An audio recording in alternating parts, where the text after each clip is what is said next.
여러분 안녕하세요. 영어 강의를 맡고 있는 조가현입니다. 오늘 여러분과 함께 첫 시간 같이 할 텐데요. 먼저 영어라는 과목의 특징이 우리 언어가 아니다 보니까 체계적으로 접근하기가 좀 힘들다. 모든 걸 다 암기해야 한다라는 강박을 여러분이 갖고 계세요. 저 역시도 공부할 때 마찬가지였고요. 자, 그런데 제가 지금 이제 영어 강의를 시작함에 있어서 저희 모국어가 아니기 때문에 어떤 체계로 이 언어가 구성되어 있는지 여러분께 일단 대략적인 거를 설명해 드리면서 그래도 어느 정도의 틀을 가지고 이해를 하면서 저희가 언어를 공부해 보도록 하죠. 저희는 사실 수험 영어를 공부하는 입장이고요. 어떻게 하면 문제를 맞출 수 있고 고득점을 낼 수 있을지 여러분 목표를 정확하게 가지시고요. 하나하나 저희가 학문을 하는 게 아니기 때문에 이 시험에서 어떤 걸 요구하고 있고 어떤 지식을 요구하고 있으며 우리는 어떤 문제를 맞춰야 되는지 여러분께서 생각을 하시면서 제가 거기에 맞춰서 이 특징이 무엇인지 이 시험의 특징이 무엇인지 여러분께 알려드리면서 틀을 좀 보도록 할게요. 자, 영어라는 이 언어는 가장 의미를 가진 최소의 단위를 단어라고 부릅니다. 여러분께서는 그 수많은 단어를 다 암기를 해야 된다라고 생각을 하세요. 그런데 지금 생각을 좀 해보세요. 지금 이 순간에도 단어는 또 생기고 있어요. 그런데 이 모든 단어를 다 암기해 가면서 모든 의미를 다 알고 저희가 학문적으로 연구할 게 아니기 때문에 그런 단어들이 어떤 공통적인 특징을 가지고 있고 그리고 어떤 기능을 가지고 있는지에 따라서 분류를 한 후 우리의 의미 전달, 의사 전달을 100% 어떻게 하면 정확하게 할 수 있을까 거기에 목표를 맞추고 있는 겁니다. 자, 그래서 영어가 가지는 가장 의미가 작은 최소 단위를 우리는 단어라고 부르는데요. 그 단어는 지금 현재도 생성이 되고 있습니다. 자, 이 단어를 성질이 비슷한 것들끼리 8개의 카테고리로 먼저 분류를 하는 작업을 할게요. 가장 작은 단위부터 분류를 해서 그리고 우리가 의사 전달을 100% 할 수 있는 문장을 완성할 수 있다면 여러분께서는 영어를 잘 하시게 되는 거고 그게 영어 학습의 목표가 되는 거죠. 자, 그래서 단어, 의미의 최소 단위인 단어를 저희가 8개의 카테고리로 분류를 하겠습니다. 그러면 많이 들어보셨죠, 여러분? 팔품사라고 얘기를 하는 거죠. 자, 팔품사의 최소 단위로 분류를 먼저 하고요. 그리고 나서 그 단어를 분류를 성질별로 같은 것들끼리 묶어 놓은 다음 저희는 문장이라는 걸 만들 거예요. 제가 원하고자 하는 그 의사를 100% 전달할 수 있는 방법. 자, 문장을 만들기 위해선 그 문장이 가지고 있어야 되는 필수 성분이 있습니다. 즉, 문장을 갖기 위해서는 그 문장에서 주체가 누구인지, 즉, 주어가 반드시 있어야 할 거고요. 자, 그리고 그 주어가 하는 행동이나 혹은 상태 등을 나타내는 서술어가 반드시 필요할 겁니다. 자, 그리고 그 서술어만으로는 의미 전달이 100% 불가능할 때 저희는 그 서술어의 대상이 되는 말, 목적어까지 있어야 100% 의미 전달이 된다고 보는 거죠. 자, 그리고 마지막 하나는 보어라는 성분인데요. 문장을 이루기 위해서는 주어 혹은 목적어에 대한 부연 설명, 즉 보충 설명이 있어야지만 100% 의사 전달이 되는 그런 문장이 있더라. 우리는 그 성분을 보어라고 하더라. 해서 문장을 이루기 위해선 이 4가지 성분을 조합을 해서 문장의 종류인 5가지 종류, 여러분 기억하시죠?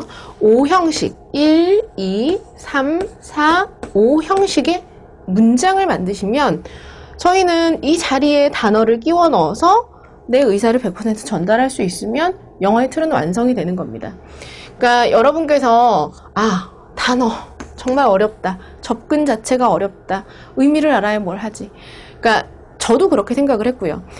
여러분께서 단어를 그럼 성질이 비슷한 것들끼리 8개의 카테고리로 묶은 다음 그 다음에 문장을 이루는 필수 성분 자리에 단어를 끼워 넣으실 수 있다면 문장을 완벽하게 구성을 하는 거겠죠. 자, 그래서 지금 제가 영어 강의를 이제 쭉 해 나갈 텐데요. 순서 자체가 왜 처음에는 팔품사부터 시작을 해서 그 다음에 세부적으로 들어가는 그런 커리를 소화하고 있는데요. 어떤 식의 구성이 될 거냐. 자, 단어 팔품사에서부터 문장을 우리가 완성할 수 있으면 그것이 바로 이제 영어 학습의 끝이겠다라는 대략적인 그림은 여러분이 그려두셔야 됩니다. 자, 그래서 일단 이런 대략적인 계획을 여러분께 보여드렸고요.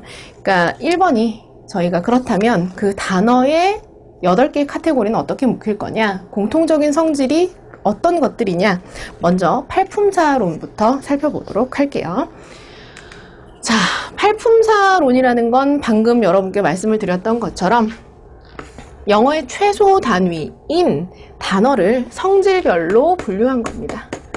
자, 단어를 성질별로 8개의 카테고리로 묶는 방법입니다. 그러니까 세분화시켜서 문장을 구성하기 위한 기초 작업인 거죠. 자, 그래서 그 1번이 여러분 명사인데요. 자, 명사라는 품사는 어떤 성질을 가지고 있는 카테고리냐? 자, 사람 혹은 사물 또는 장소의 이름을 일컫는 단어를 명사라고 부릅니다. 자, 그렇다면 그 명사는 아까 말했던 문장에서는 어떤 역할을 주로 할 거냐? 자, 주어 혹은 보어 혹은 동사 전치사의 목적어 역할을 수행을 할 수 있겠다. 이 단어는요. 자, 그래서 명사라는 단어가 어떤 특징을 가지고 있는지 밑에 표를 좀 보시면요. 사람 혹은 동물들의 이름을 가리키는 단어를 명사라고 불렀는데요. 뭐 예시 보시면 뭐 mother 혹은 뭐 teacher 혹은 뭐 friend 이런 식의 사람의 이름을 가리키는 단어죠. 즉 사실은 제 이름도 조가현이지 않습니까? 그러면 그 이름도 마찬가지로 명사라고 부르는 거죠. 자, 그리고 사물의 이름, 데스크, 뭐 북 이런 단어들, 그리고 장소의 이름, 스쿨, 뭐 혹은 뭐 룸 이런 식의 단어들도 명사라고 부르는 겁니다. 그래서 뭐 이렇게 한번 쭉 보시면 아, 명사는 사람, 사물, 장소를 가리키는 이름을 나타내는 단어를 우리가 명사라고 묶는구나. 그리고 문장에선 어떤 역할을 할 수 있는지 여러분께서 구분을 하셔야 됩니다. 주어 역할을 할 수 있고요. 보어 역할을 할 수 있고 목적어 역할을 할 수 있구나. 자, 그리고 나서 밑에 보시면 문장 속에서 명사의 역할이 무엇이냐라고 묻습니다. 자, 그 단어의 품사가 무엇이냐, 문장 속에서의 역할이 무엇이냐. 여러분이 처음에 이 두 가지를 좀 구분을 하셔야 됩니다. 그러니까 품사가 무엇이냐라고 물었을 땐 그 단어가 가리키는 카테고리, 즉 그 단어의 공통적인 성질이 무엇이냐 묻는 것이고요. 그리고 문장 속에서 명사의 역할, 즉 역할이 무엇이냐라고 물었을 때는 그 문장에서 주체가 되는 말, 즉 주어 역할을 하고 있는 건가, 아니면 그 문장에서 상태 혹은 행위를 나타내는 서술어 역할을 하고 있는 건가, 혹은 뭐 동사의 대상이 되는 말, 즉 목적어의 역할을 하고 있나, 아니면 주어나 목적어의 보충 설명을 하는 보어 역할을 하고 있나. 그러니까 문장 속에서의 역할과 단어의 성질을 구분을 하셔야 됩니다. 자, 그래서 제가 이제 강의를 쭉 이어나갈 때 여러분께 혼동을 드리지 않도록, 자, 품사는 보시면 다 사자로 끝나고 있죠. 품사니까. 자, 그리고 문장 속에서의 역할은 다 어자로 끝내고 있습니다. 그러니까 보통은 주어 동사 이렇게 얘기를 하는데 저는 이제 서술어라는 표현을 썼잖아요. 그러니까 문장 속에서 어떤 역할을 할 거냐라고 물었을 때는 주어, 서술어, 목적어, 보어. 마지막으로 어자로 끝내겠습니다. 그러니까 약간의 혼동을 줄이기 위해서, 그러니까 뭐 어떤 이식의 이름을 붙여 놓을 거냐. 그러니까 혼동이 여러분이 많이 되더라고요. 그래서 품사를 물었을 때는 다 사자로 끝내고요. 그리고 문장 속에서의 역할을 물었을 때는 다 어자로 끝낼게요, 여러분. 자, 그래서 뭐 밑에 이렇게 살짝 보시면 퀴즈에서는 자, 다음 문장 속 명사의 역할이 무엇이겠냐라고 있는데요. 자, 이 문장에서 sugar tastes sweet 이라는 문장입니다, 여러분. 자, 이 중에서 도대체 명사가 누구일까요? sugar. 물질의 이름이죠. 달콤한 물질의 이름이니까, 자, sugar가 어떤 역할을 하고 있었느냐? 이 문장에서 주어 역할을 하고 있었습니다. 자, 두 번째 문장, My father is a lawyer. 자, 이 문장에서는 명사가 두 개가 등장을 해요. 자, father라는 명사 하나, 그리고 a lawyer, 변호사라는 또 명사 하나가 등장을 합니다. 자, father는 주어로서의 역할을 하고 있었고요. 그리고 a lawyer, 즉 변호사라는 명사는 보어 역할을 하고 있었습니다. 즉 아버지, 주어의 상태를 보충 설명하는 말. 그래서 보어 역할을 하고 있었다. 자, 그리고 세 번째 문장 볼게요. I like watermelons. 나는 수박을 좋아한다 라는 문장인데요. 자, 이 문장에서 명사는 누구겠느냐? 수박이라는 과일의 이름을 나타내는 명사. 자, 어떤 역할을 하고 있었느냐? like, 좋아하다의 대상이 되는 말, 즉 목적어 역할을 하고 있었습니다. 자, 그 다음 네 번째 문장을 좀 볼게요. Eat the vegetables with some meat. 자, 그러면 이 문장에서는 명사가 몇 개가 쓰였을까요? vegetables. vegetable은 여러분 야채, 그러니까 뭐 이렇게 채소 같은 아이들을 뭉뚱그려서 저희가 vegetable이라는 이름을 붙여줬죠. 하나, 그리고 meat. 고기, 뭐 육류를 나타내는 명사고요. 그래서 어떤 역할을 하고 있었는지 보니까요. 자, eat, 먹다의 대상이 되는 말, 무엇을 먹다. 즉, 그래서 vegetables라는 명사는 eat의 목적어 역할을 하고 있고요. 자, 그리고 some meat, 자, 고기라는 명사는 전치사의 목적어 역할을 하고 있습니다. 그러니까 여러분이 이제 팔품사를 쭉 보다 보시면 전치사라는 단어를 만나게 될 텐데요. 그러니까 전치사 섹션에서 다시 한번 또 정확하게 설명을 하겠지만 전치사의 의를 여러분께서 기억을 하셔야 됩니다. 이 단어는 왜 이 세상에 존재를 할까 생각을 해보니 뒤에 나오는 명사의 위치, 시간, 정보 등등등 을 정확하게 알려주기 위해서 존재하는 단어입니다. 그렇다면 뒤에 명사가 없다면 이 전치사라는 단어는 존재의 의의가 없는 거예요. 자, 그렇다면 전치사 뒤에 나오는 명사는 반드시 있어야 되는 필수 요소이다 해서 문법적으로 저희가 용어를 붙이죠. 전치사의 목적어. 전치사의 목적어, 전치사 뒤에 나오는 명사는 전치사의 목적어라는 이름을 붙여줄 겁니다. 자, 그래서 지금 meet라는 명사는 어떤 역할을 했느냐? 전치사의 목적어 역할을 하고 있었다라고 보고 있습니다. 자, 그래서 1번은 명사라는 품사였고요. 자, 2번 만나볼게요. 자, 1번에서 저희가 이제 명사를 조금 나중에 이제 섹션에서 정확하게 또 한번 자세하게 보겠지만, 자, 명사가 어떤 식으로 구성이 되는지 잠깐 살펴볼게요. 자, 1번은 countable nouns, 즉 셀 수 있는 명사와 셀 수 없는 명사를 구분하는 특징이 있습니다. 자, 셀 수 있는 명사라 하면 하나와 여러 개를 구분하는 개념이 되는 겁니다. 자, 하나일 때는 우리가 단수라는 용어를 쓰고요. 하나가 아닌 2개 이상일 때는 복수라는 용어를 씁니다. 자, 그래서 셀 수 있는 명사의 같은 경우 단수, 하나일 때는 우리가 어나 언이라는 부정관사를 붙여서 쓴다라는 점 여러분께서 좀 유의하셔야 되고요. 자, 그리고 복수일 때, 2 이상일 때 명사에는 s나 es를 붙여서 2 이상임을 나타내야 합니다. 그러니까 어떤 품사라는 게 고정이 되어 있는 게 아니고요. 그러니까 우리가 지금 얘기하는 문법에 따라서 형태가 이렇게 조금씩 바뀝니다. 그러니까 명사도 셀 수 있는 명사 같은 경우에는 여러 개였을 때는 s나 es를 동반하니까 형태가 변하는 거죠. 자, 그리고 나중에 또 저희가 이제 후에 볼 동사 같은 경우도 시제나 태에 따라서 모양이 또 바뀝니다. 자, 그래서 이 단어라는 게 고정된 형태 그대로 쓴다 그러면 여러분께서 뭐 조금 더 어려움이 덜 하시겠지만 이 단어는 그 형태가 약간씩 변합니다. 그 변하는 기준이 문법이 되는 거고요. 그러니까 여러분께서 기본부터 차곡차곡 좀 챙겨두셔야 될 필요성이 있는 거죠.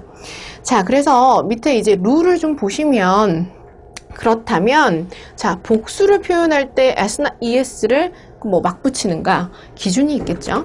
자, 보통의 명사들에는 s를 마지막에 붙입니다. 그래서 뭐 books, cats, desks. 그러면 둘 이상이구나 여러분께서 캐치하실 수 있겠죠. 자, 그리고 명사가 s 혹은 sh, ch, x 혹은 o로 끝나는 일부 명사들은 자, es를 붙입니다, 여러분. 그래서 뭐 dish 같은 경우 sh로 끝났으니까요. 이 s를 동반해서 둘 이상이구나 보여줄 수 있어야 되고요. 자, 그리고 세 번째 규칙은 자음 플러스 y로 끝나는 명사 같은 경우에 y를 i로 고치고 es를 더해서 둘 이상임을 표현을 합니다. 자, 여러분, 자음이라는 용어가 또 등장을 했는데요. 자음이라는 거는 저희가 영어 알파벳에서 자음이라는 거는, 그러니까 우리도 아, 에, 이, 오, 우라고 발음을 하잖아요. 자, 즉 A, E, O, U, 아이고 이가 빠졌네요. 아, 에, 이, 오, 우, 이 스펠을 제외한 나머지 알파벳들을 우리가 자음이라고 부르고요. 지금 아, 에, 이, 오, 우에 해당하는 이 알파벳을 모음이라고 부릅니다. 자, 그래서 아, 에, 이, 오, 우, A, E, I, O, U를 제외한 나머지 스펠 플러스 y로 끝나는 명사는 ies로 바꿔서 둘 이상임을 나타낼게요. 자, 그래서 city 같은 경우는 ty로 끝났기 때문에 y를 i로 고치고 es, 그래서 여러 개의 도시를 나타내는 방법입니다. 자, 그리고 명사 중에서 f 혹은 fe로 끝나는 명사 같은 경우는 자, f를 v로 바꾸고 es 형식으로 둘 이상임을 나타낼 겁니다. 그래서 leaf 라는 명사는 나뭇잎을 가리키는 명사인데요. 이 명사는 F를 V로 바꾸고요. ES 붙여서 저희가 둘 이상임을 나타낼 겁니다. 자, 이렇게 명사는 셀 수 있는 명사의 경우에 형태가 변한다라는 점 여러분께서 자, 복수일 땐 형태가 바뀐다라는 점 이렇게 미리 좀 봐두시고요. 자, 그렇다면 지금 여기에 표에 들어가 있는 형태는 이제 규칙, 룰인 거고요. 자, 하나가 더 있습니다. 불규칙 복수형이 또 등장을 하죠. 즉, a man, 한 사람, 그리고 사람이 여러 명일 때는 어떻게 나타낼 거냐? two men, M-E-N. 여러분 스펠 조심하세요. 당연히 쉬운 거였지만 이런 꼼꼼함이 좀 필요합니다. M-E-N 하면 둘 이상의 사람을 나타내고요.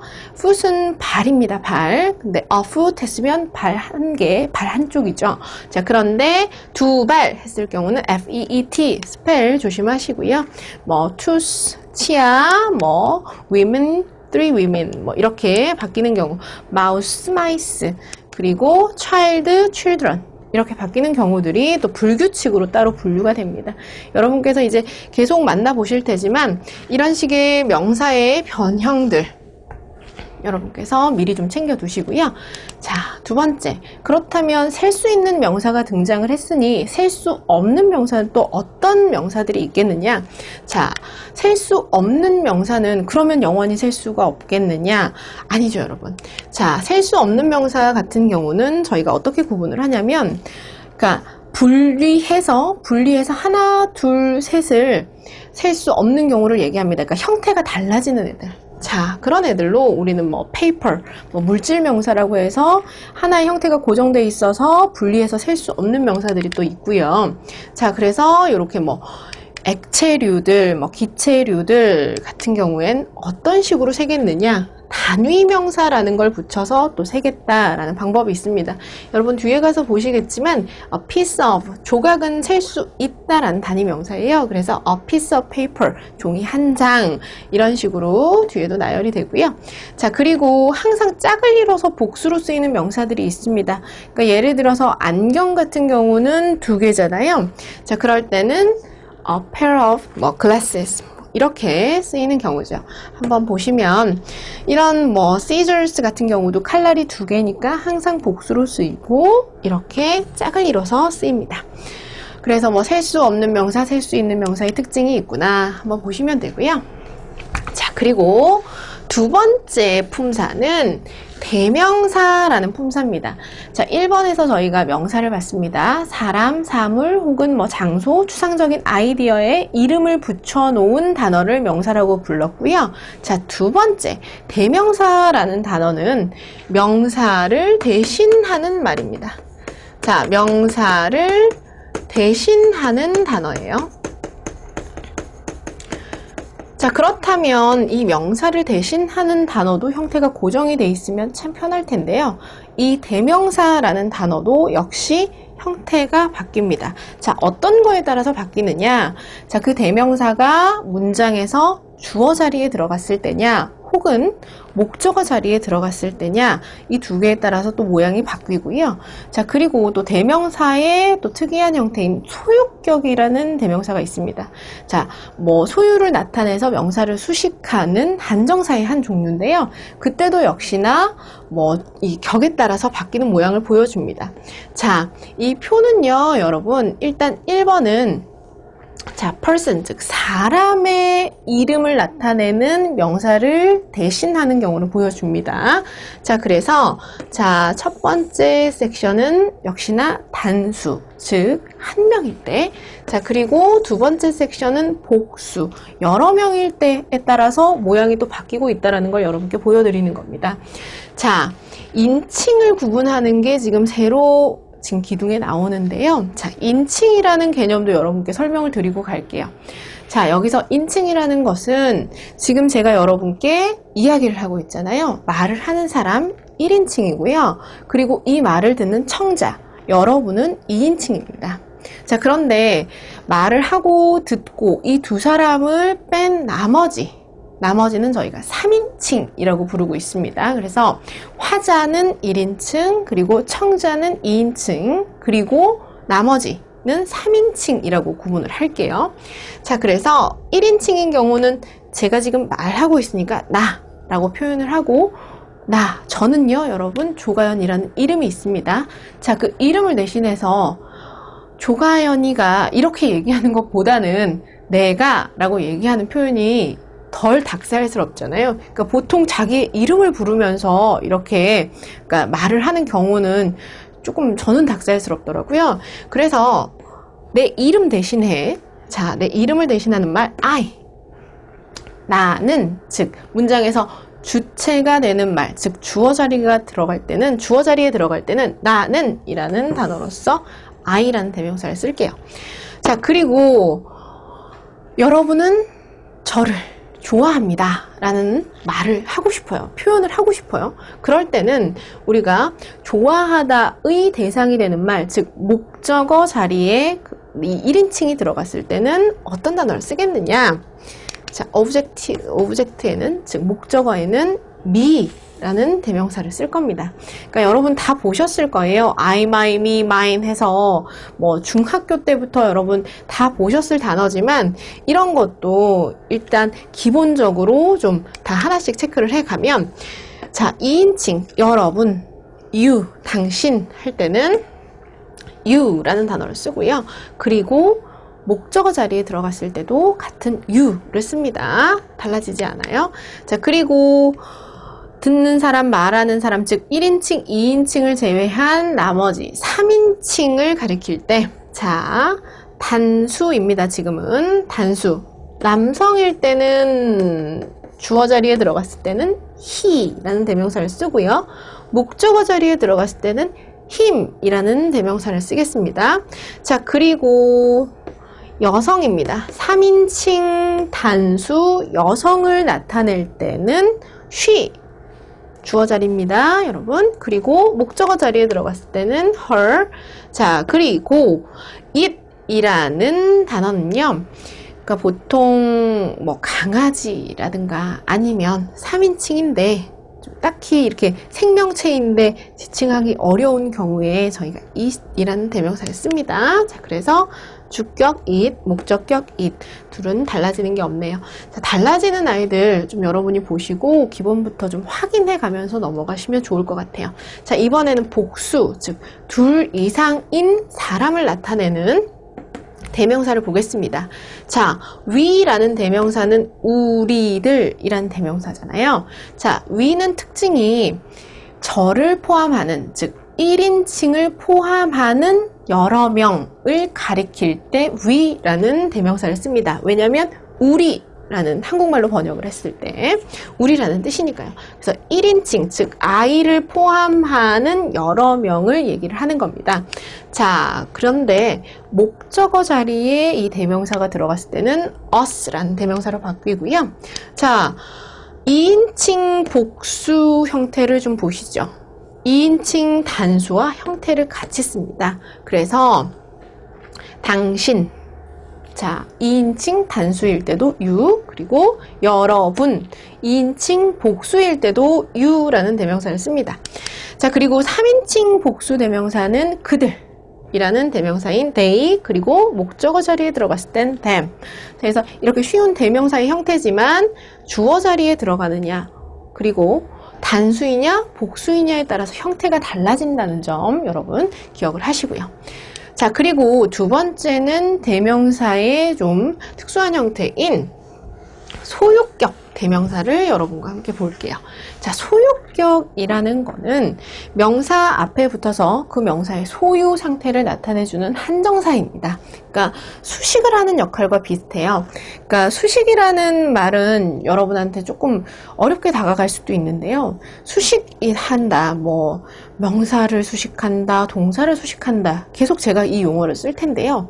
조금 더 디테일하게 한정, 범위를 좁혀주는 걸 얘기를 합니다.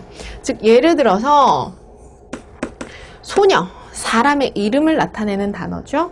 즉 뭐 이렇게 너무 베이비도 아니고, 그리고 성인의 상태도 아닌 그 뭐 한 10대 어린 아이들, 여자아이를 일컫는 단어지 않습니까? 그런데 그러면 그 나이대에 있는 모든 여성을 가리키는 단어니까 걸, 좋네요.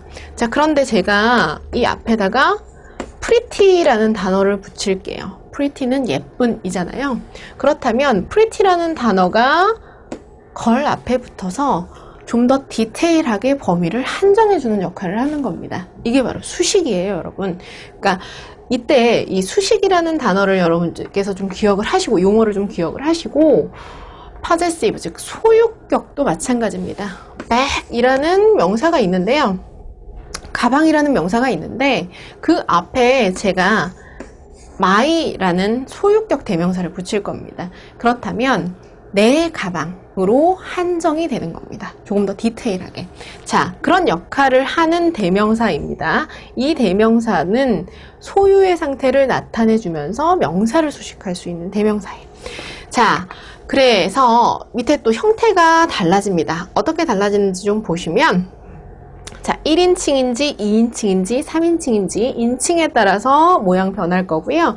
또 똑같은 형태입니다. 단수인지 복수인지에 따라서 형태는 바뀔 겁니다. 자, 1인칭 아까 주격일 때는 I라는 대명사를 쓰기로 했고요. possessive, 소유격일 때는 my를 쓸게요. 자, 2인칭 you는 your, 3인칭 he는 his, she는 her, it은 its, it입니다, 여러분. 요거는 형태 기억하셔야 됩니다. 왜? 나중에 it apostrophe s랑 혼동이 되도록 하실 수 있어요. 그러니까 눈이 장난할 수 있으니까요. its, 그것의 소유격 익혀두시고, 그리고 복수 형태 보겠습니다. 1인칭 복수 우리의 했을 때는 our, 그리고 너희들, 뭐 여러분 할 때는 your, 똑같습니다. 형태 같게 쓰고 있고요. 자, they, their 같이 쓰고 있습니다. 자, 그리고 대명사의 특수 형태인 제귀 대명사를 볼 텐데요. 지금까지 주격, 목적격, 소유격 대명사의 형태를 여러분과 함께 살펴봤는데, 자, 그 마지막이 제귀 대명사입니다. 자, 이 제귀 대명사는 왜 만들었을까 생각을 해보니까요. 두 가지 용례로 쓰기 위해서 만들어진 대명사입니다. 자, 첫 번째는, 자, 주어와 목적어가 동일인일 때, 자, 같은 대상을 지칭할 때 목적어 자리에는 반드시 목적어 자리에 제귀 대명사를 쓰셔야 됩니다. 반드시요.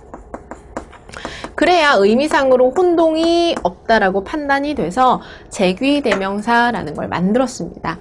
자, 그리고 두 번째는 강조하기 위해서 재귀대명사를 또 쓸 수가 있습니다. 주어를 강조하기 위해서도 쓰고요. 목적어를 강조하기 위해서도 쓰고 보어를 강조하기 위해서도 씁니다. 자, 그럼 위치는 어떻게 되겠냐?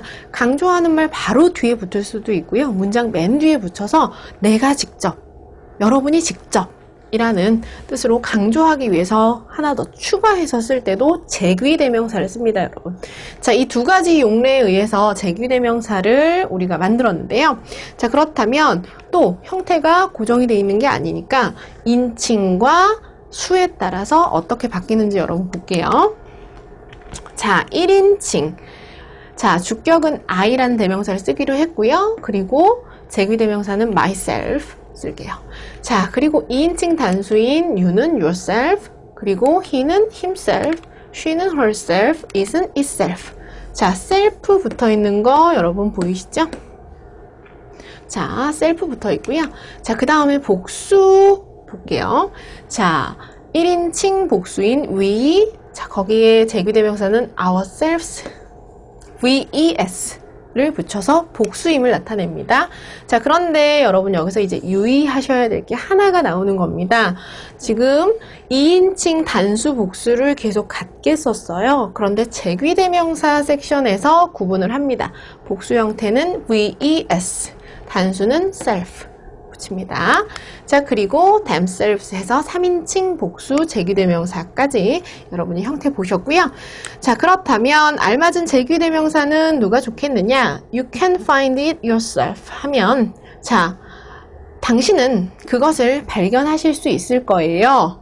직접 해서 주어를 강조하는 용법으로 yourself라는 재귀대명사를 쓴 겁니다. 자, 그리고 두 번째 improve yourselves. 자, 여러분들이 스스로 개선되어져라. 당신을 개선해라 라는 명령문입니다. 그런데 제가 해석을 여러분들이라고 했어요. 그러니까 명령문에서 제가 여기서 be quiet 라는 명령문을 했으면 어떤 사람이 그 행위를 하냐면 이 명령을 듣는 you, 2인칭이 그 행동을 합니다. 그래서 명령문의 주어는요, 여러분, 여러분이세요. 즉, 2인칭입니다. 자, 그래서 명령문의 주어는 항상 생략을 하게 되어 있는 거고요. 그래서 이 문장의 주어는 사실은 you였을 거다.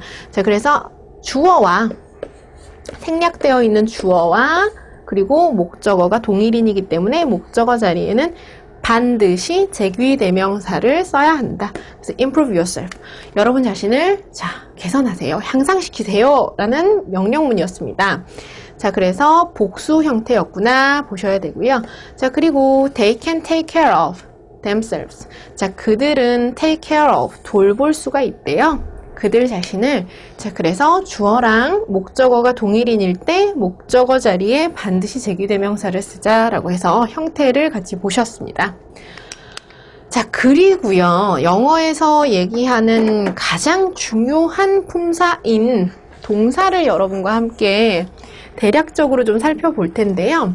자, 동사라는 단어는 어떤 단어를 카테고리화 시켰느냐? 동작을 나타낼 수 있고 상태를 설명하는 단어를 동사라고 이름을 붙였습니다. 자, 그런데 왜 제가 별표를 그냥 의미 없이 그린 건 아니고요. 사실 영어는 동사 중심의 언어입니다. 그래서 이 품사가요, 여러분, 또 바뀝니다. 계속. 형태가요. 그러니까 주어에 따라서 형태가 바뀌기도 하고, 그리고 시제에 따라서도 형태가 바뀌기도 하고요. 그리고 또 나중에 배울 거지만 태에 따라서도 형태가 조금씩 계속 변화를 합니다. 자, 그렇다라는 의미는 동사가 많은 정보를 내포해야 되기 때문이에요.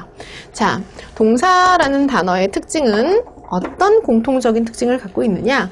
움직임, 자, 혹은 상태를 나타내는 단어입니다. 움직임 혹은 상태를 나타내는 단어인데, 자, 이 단어는 어떤 정보를 포괄하고 있어야 되냐면, 자, 그렇다면 그 움직임과 상태의 주체가 누구인지 이 정보를 좀 나타내는 방법을 여러분과 나중에 또 볼 텐데요. 주어를 나타낼 수 있는 방법이 있어야 됩니다. 동사 자체에서. 자, 그리고 그 움직임과 상태가 언제적 얘기냐. 시제에 관련된 정보도 나타낼 수 있어야 됩니다. 자, 그리고 마지막 태.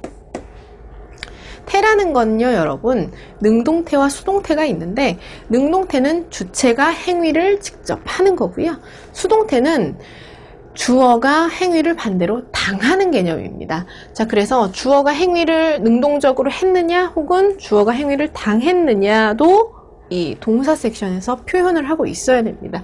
그래서 이 세 가지 정보를 동사가 다 표현을 하고 있어야 되기 때문에 이 동사는 굉장히 영어에서 중요한 품사인 거죠. 자, 그래서 동사를 저희가 크게 일단 두 종류로 먼저 나누겠습니다. 자, 보시면 비동사, 비동사가 있습니다. 그러니까 원래 형태, 이 동사의 원래 형태는 be라는 스펠을 씁니다. 자, 비동사가 무엇이냐라고 여러분께 제가 질문을 드리면 어떻게 대답을 하셔야 되느냐? 무엇이다, 무엇하다, 무엇이 있다라는 의미를 가진 동사입니다. 이렇게 대답을 하셔야 되는 겁니다. 제가 종종 질문을 드려요. 비동사가 뭐예요, 여러분? 이렇게 질문을 드리면 MR이죠. 이렇게, 그러니까 무의식적으로 대답을 하십니다.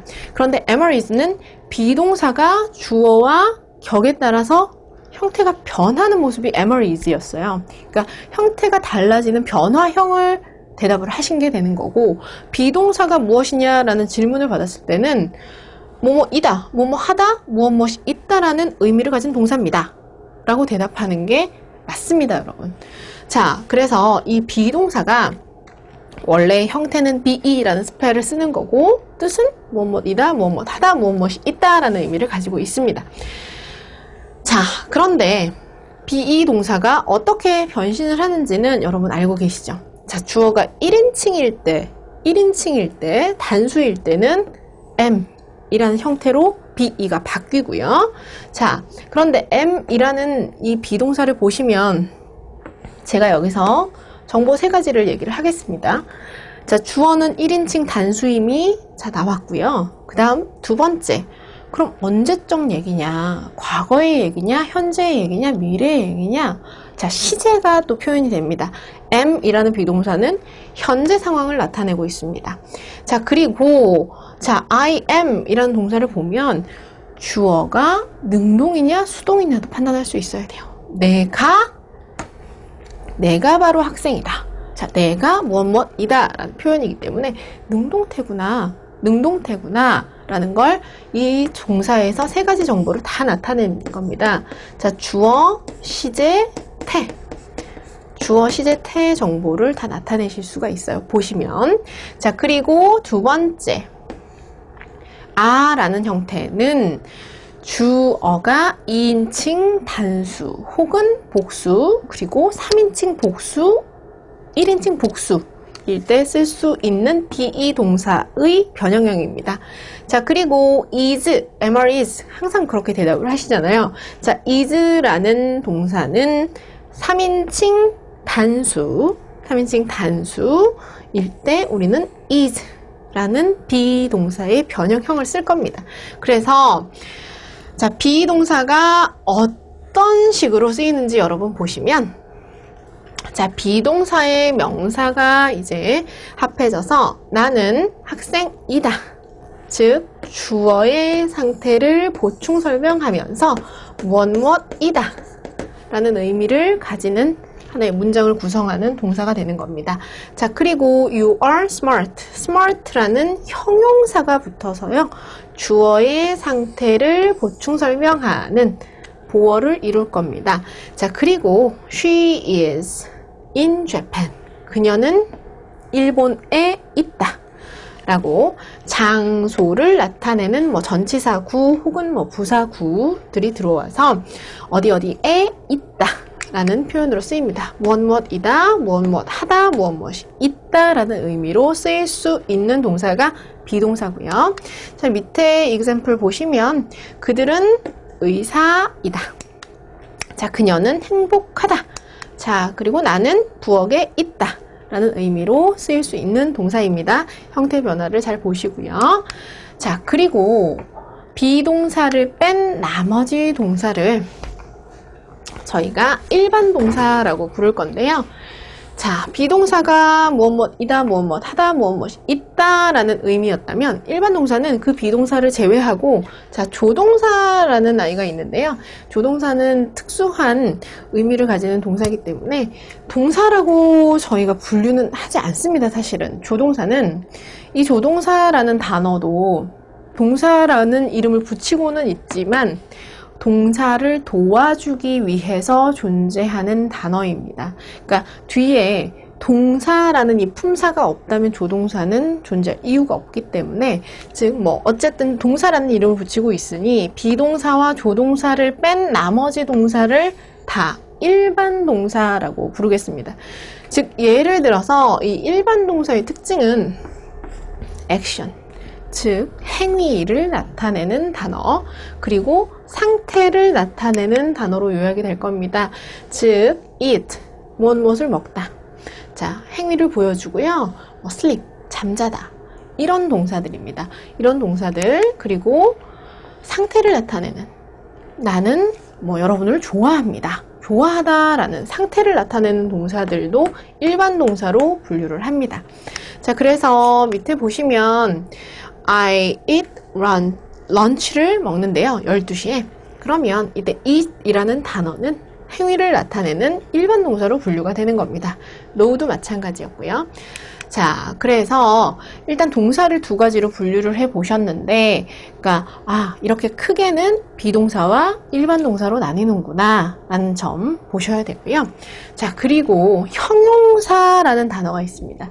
형용사라는 이 품사는 어떤 품사냐면요, 여러분, 상태를 설명해주는 단어입니다. 상태를 설명해주는 단어인데요. 이 형용사는 역할이 중요합니다. 자, 역할이 무엇이냐? 이 형용사가 하는 일은 자, 명사 앞에서 명사를 수식할 수 있는 역할을 합니다. 수식이라는 거 다시 한번 말씀드릴게요, 여러분. 그러니까 디테일하게 조금 더 상세하게 제한을 해주는 그런 기능을 하는 걸 우리는 수식이라고 표현을 합니다. 그래서 명사 앞에 붙어서 명사를 수식해 주거나 비동사와 함께 보어, 즉 서술 역할을 한다라고 말씀을 드렸습니다. 자, 보어라는 거는 여러분 다시 설명을 드려요. 주어나 목적어의 상태를 보충 설명했다라고 해서 보어라고 부르고 있습니다. 즉 형용사는 보어 역할과 명사를 수식하는 역할 두 개를 할 수 있는 기능을 수행을 하면서 상태를 설명하는 단어일 거다. 자, 그러면 밑에 예문을 좀 보시면 This song is beautiful. 즉 비동사 뒤에 와서 자, 이 song 주어가 아름답다. 주어의 상태를 보충 설명하는 단어로 쓰였습니다. 즉 보어 역할을 했고요. 자, 그리고 Dog's eyes are big. 자, 그 강아지의 눈이 크다. 강아지의 눈에 대한 보충 설명을 했습니다. 보어로 쓰인 형태이고요. 자, 그리고 앞에 보시면 This is a beautiful song. 자, 이건 아름다운 노래다. song이라는 명사 앞에 붙어서 좀 더 디테일하게 범위를 제한해주는 역할, 즉 수식의 역할을 하고 있습니다. 명사를 수식하는 역할. 자, 그리고 두 번째, The dog has big eyes. 큰 눈을 가지고 있다. 자, eyes라는 명사를 한정을 하면서 수식을 하고 있죠. 자, 이렇게 두 개의 역할로 나뉘는 단어입니다. 자, 그리고 부사라는 품사가 있습니다.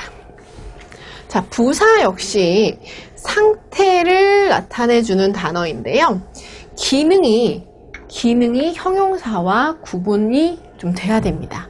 자, 부사는요, 형용사 또는 다른 부사의 의미를 강조, 즉 수식을 할 수 있고요. 또 동사를 수식할 수가 있습니다. 그리고 하나 더 추가를 하자면 문장 전체까지도 수식할 수 있는 기능을 가지고 있는 단어입니다.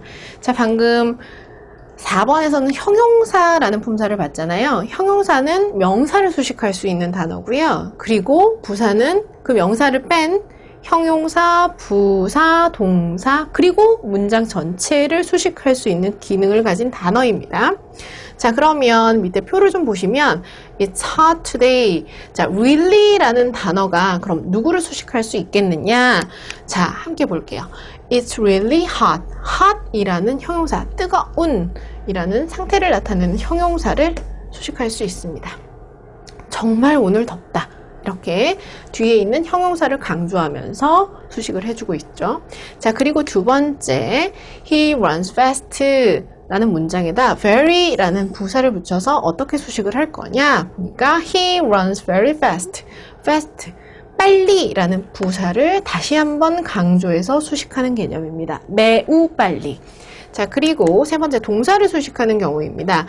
Listen and repeat 라는 문장에 carefully 라는 부사를 여러분 어떻게 수식을 하는지 볼게요. Listen carefully. 자, 아주 carefully.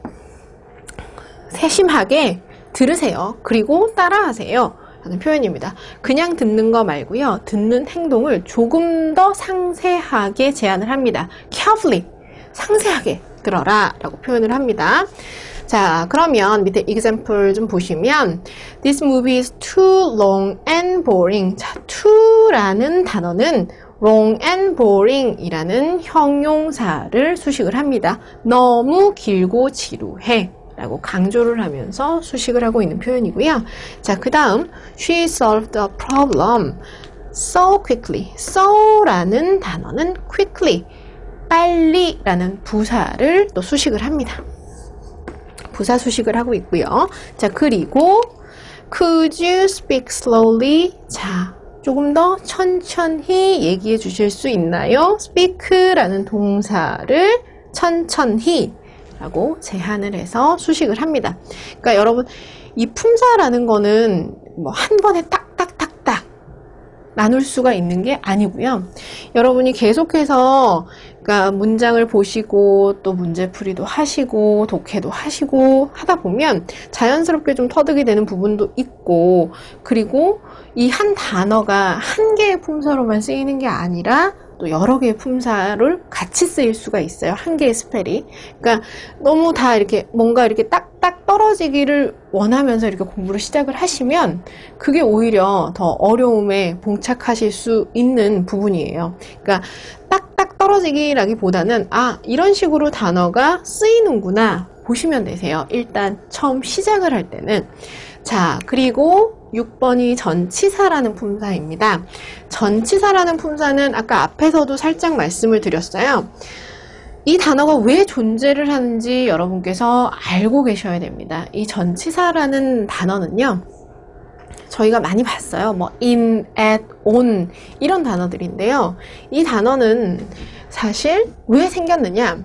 명사, 대명사 등의 앞에 놓여서 전치사구를 형성하기 위해서 이 단어가 생겼다라고 하는데, 사실 전치사는 그 역할도 되게 중요하지만 이 단어가 존재를 했던 이유 자체가 명사, 대명사 앞에 붙어서 상세한 정보를 알려주기 위함이다.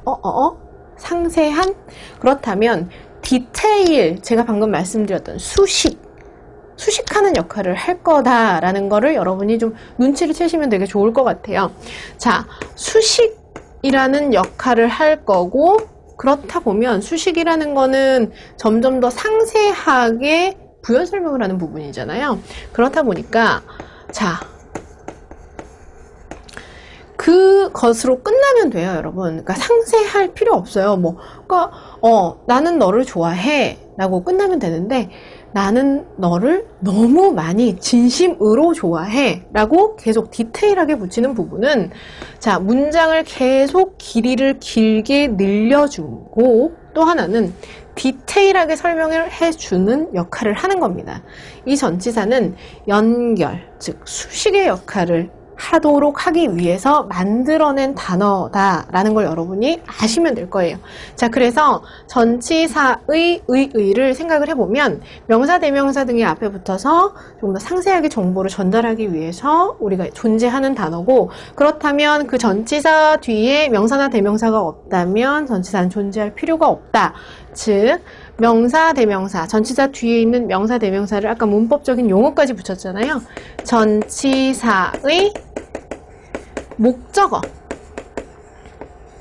라는 용어를 붙입니다. 그래서 전치사의 목적어라는 용어까지 여러분이 기억하시면서 자, 보시면 뒤에 제가 이런 얘기를 써놨어요. 전치사 구를 형성을 할 텐데 형용사나 부사의 역할을 할 거다.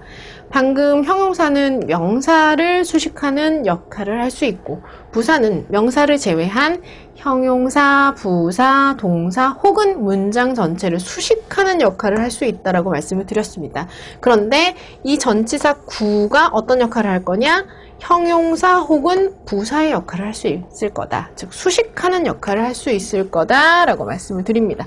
자, 수식이라는 거는 문장이 거기서 끝나도 크게 달라질 건 없지만 거기서 연결을 해서 좀 더 상세하게 해주는 역할을 할 거다라는 걸 여러분이 보시면 되고요. 또 여기서 용어 정리를 여러분과 하나를 하면요. 자, 용어 정리를 하나를 하면 여기서 전치사 구라는 표현이 나왔는데요. 자, 구가 그럼 과연 뭘까 생각을 해보면 두 개 이상의 단어로 이루어진 것 중에서 주어 동사, 즉 주어와 서술어가 빠져 있는 형태를 구라고 부릅니다. 그리고 그거에 상대되는 개념으로 두 개 이상의 단어로 이루어진 것 중에서 주어와 서술어 구조가 있는 것을 저희는 절이라고 부를 겁니다. 뒤에 가서 또 한 번 나올 거예요. 자, 밑에 보시면 그렇다면 이 전치사 구 on the hill 주어 동사의 구조는 없잖아요. 주어 서술어의 구조는 없으니 자, 이 전치사 구가 하는 역할이 뭐였겠느냐? 언덕 위에 있는 집은 매우 아름답습니다 라는 문장이에요. 그렇다면 그냥 집이 아니고요. 언덕 위에 있는 집으로 한정을 시켜줍니다. 디테일하게요. 그래서 앞에 있는 house라는 명사를 수식하는 역할을 했습니다. 그래서 명사 수식하는 역할을 했다. 마치 형용사처럼. 그래서 형용사구라고도 바꿀 수 있겠죠. 자, 그리고 두 번째 문장을 좀 볼게요. 자, 그 여자는 서 있습니다. 자, 어디에 서 있느냐? at the door. 문 앞에 서 있습니다. 라고 해서 standing 이라는 동사를 수식을 합니다. 그냥 서 있는 거 아니라 문 앞에 서 있습니다. 라고 해서 디테일하게 한정을 해줍니다. 그래서 동사 수식하는 역할을 했다. 마치 부사처럼. 마치 부사처럼요. 자, 그리고 두 번째 문장을 볼게요. 자, 그는 poor at English. 가난하다는 아니고요. 자, be good at. 제 상대되는 개념인데요. 자, 무엇을 잘하다.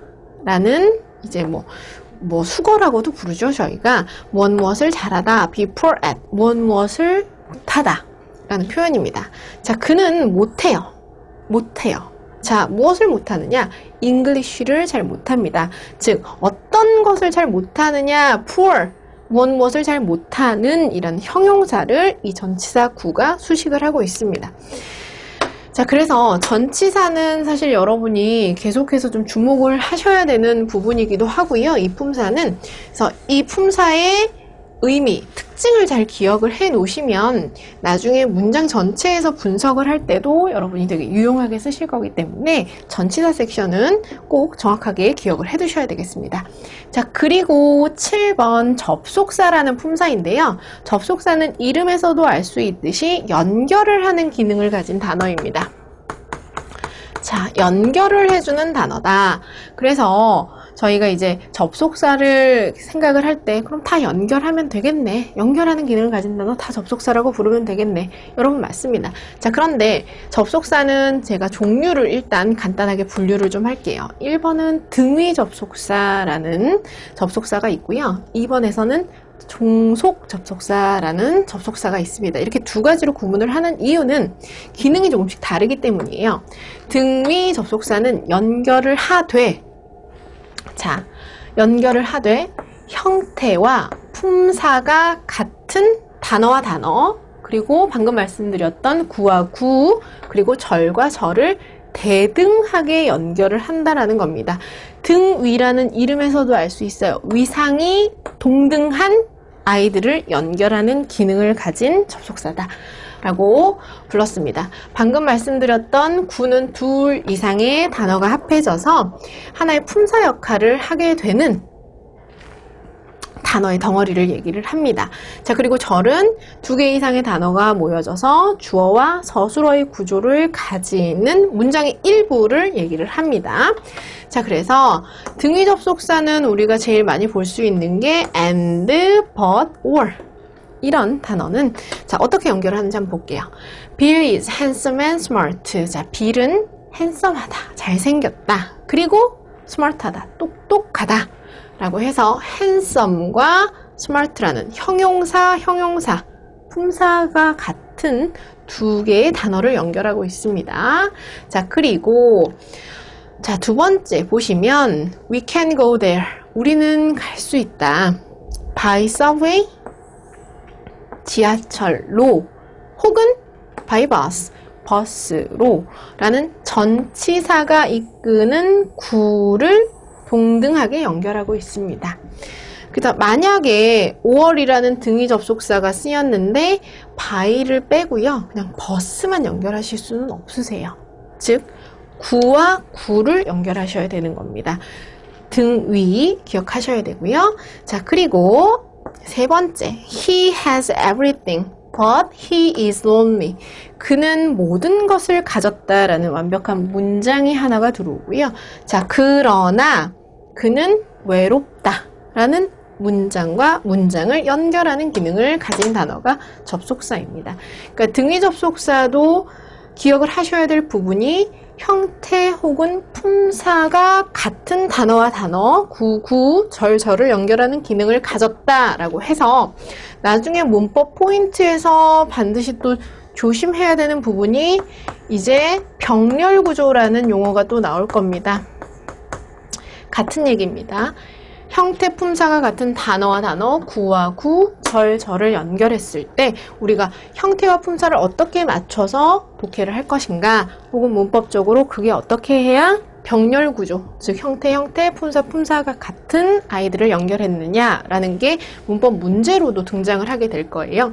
그래서 등위 접속사라는 품사 기억하시고요. 자, 그 다음에 접속사 중에서는 두 번째는 종속 접속사입니다. 위상이 같을 수가 없겠죠. 어디에 종속되어 있다라는 뜻입니다.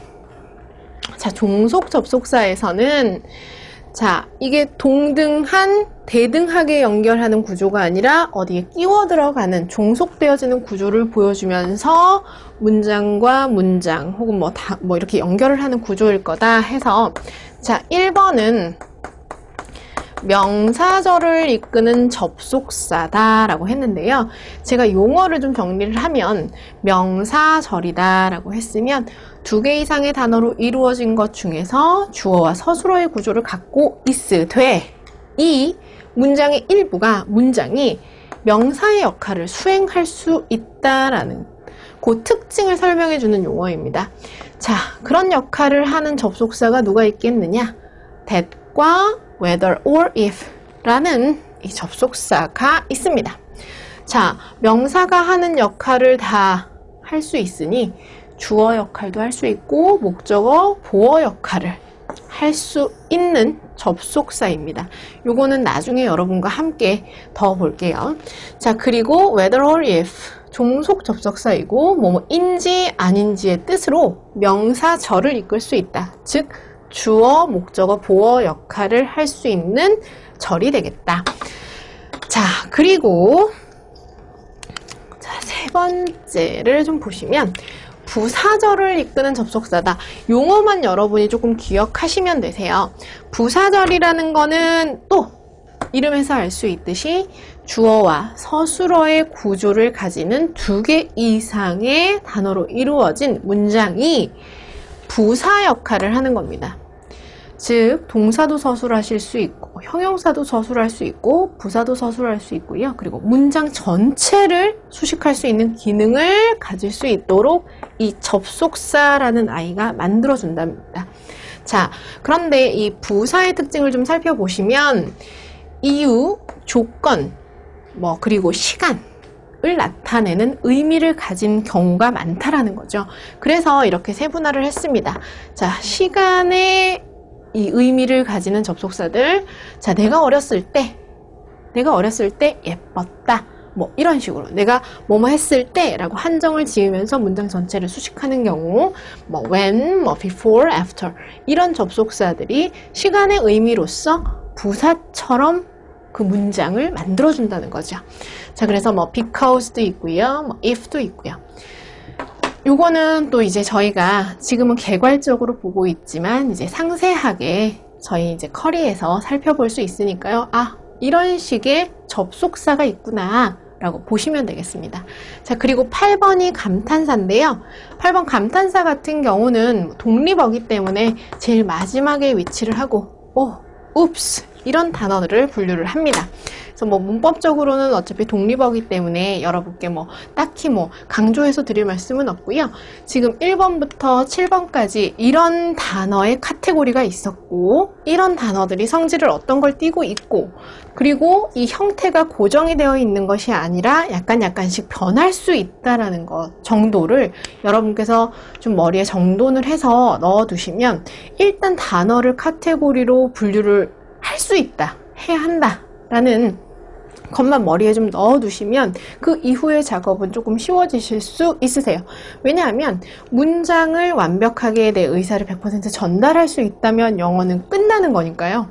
일단 작은 부분부터, 의미의 최소 단위부터 8개의 카테고리로 구분을 하시고 그 품사가 할 수 있는 기능들을 여러분이 기억을 좀 해두시면 좀 기본을 잡는데 어느 정도 정돈이 될 거라고 생각이 됩니다.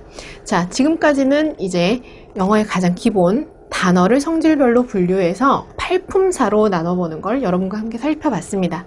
자, 다음 섹션에서는요. 그렇다면 이 단어를 8개의 카테고리로 나눴으니 이 단어를 가지고 문장을 어떻게 만들 것인지 여러분과 함께 살펴볼게요. 자, 감사합니다.